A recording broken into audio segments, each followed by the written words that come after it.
This is your 2-minute warning.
On this side, two on that side. Great. Perfect.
Good afternoon.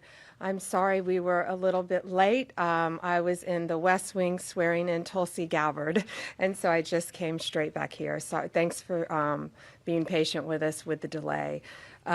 We're here today because we have filed charges against the state of New York. We have filed charges against Kathy Hochul. We have filed charges against Letitia James and Mark Schroeder, who is with DMV.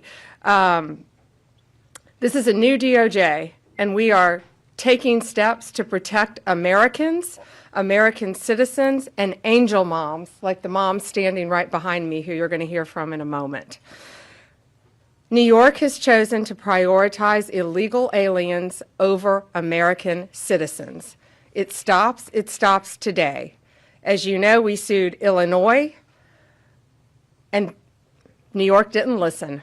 So now you're next. Millions of illegal aliens with violent records have flooded into our communities, bringing violence and deadly drugs with them. With me today, I'm so proud to be joined by Tammy Nobles. Tammy is an angel mom.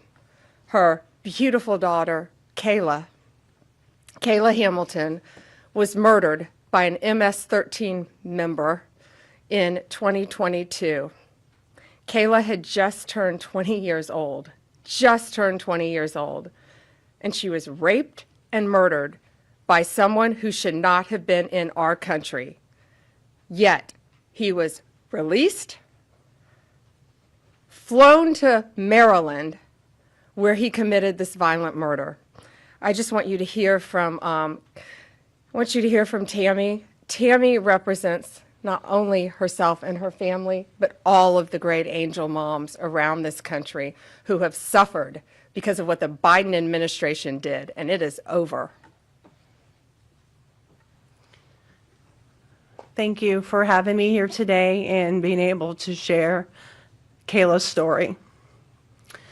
Her murderer was able to come across the border knowing that he was flagged as an MS-13 gang member, and he had a criminal record in 2020 in El Salvador for illicit gang activity. He came over as an unoccupied alien child, saying that he was afraid of gang activity in his country. Health and Human Services called him a nice boy, and he showed age-appropriate behavior.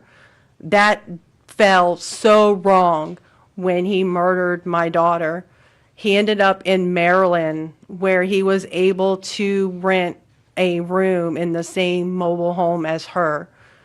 We thought it was a legit company that were renting out these rooms, but it turned out that it was another illegal immigrant who owned these mobile homes.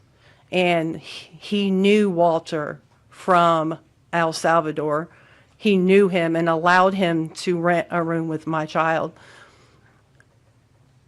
Kayla just turned 20 years old 3 days before she was murdered. Her murderer was only living there for 5 days before he viciously strangled her, raped her, and left her on the floor like trash and robbed her of $6. I have been sharing her story for over 2.5 years to bring change, because this should have not have ever happened to Kayla, and it shouldn't be happening to other families being hurt by the border. Homeland Security did not do their jobs. They did not check his background. You know, they did say that he was processed. So if they processed him, they knew that he was a gang member and still allowed him here. Health and Human Services did not verify the sponsor and allowed him to go with a sponsor that they don't even know if it was his cousin or his aunt. And he was able to leave the sponsor's house to go live wherever he wanted. And I am going to continue sharing Kayla's story to help save others and to bring awareness of what was happening under the Biden-Harris administration. And I'm so thankful for Pam having me here today, and I'm so thankful for the opportunities I got from Trump and any other platform, people who allowed me to share her story, because this is going to end. No other parent should suffer by having their child murdered by somebody that that shouldn't be here. And I'm going to continue, sharing it, and for Kayla, and also for others. Thank you. And it's my understanding that he also admitted to other murders, correct? Multiple murders. He wrote a letter, and it was intercepted in jail that he committed 4 murders and 2 rapes. And that's who we were letting walk into our country. And that's why President Trump has directed this to stop. And if you don't comply with federal law, we will hold you accountable. We did it to Illinois, strike 1. Strike 2 is New York. And if you are a state not complying with federal law, you're next. Get ready. And the great men and women of law enforcement are standing behind me today. We have FBI, DEA, ATF agents. They put their lives on the line every single day to protect us. And what New York has, they have green light laws, meaning they're giving a green light to any illegal alien in New York where law enforcement officers cannot check their identity if they pull them over. Law enforcement officers do not have access to their background. And if these great men and women pull over someone and don't have access to their background, they have no idea who they're dealing with. And it puts their lives on the line every single day. Violent criminals, gang members, drug traffickers, human smugglers will no longer terrorize the American people. And that is why we are here today. You will be held accountable if you do not follow federal law. It's over, it ends, and we're coming after you. Questions?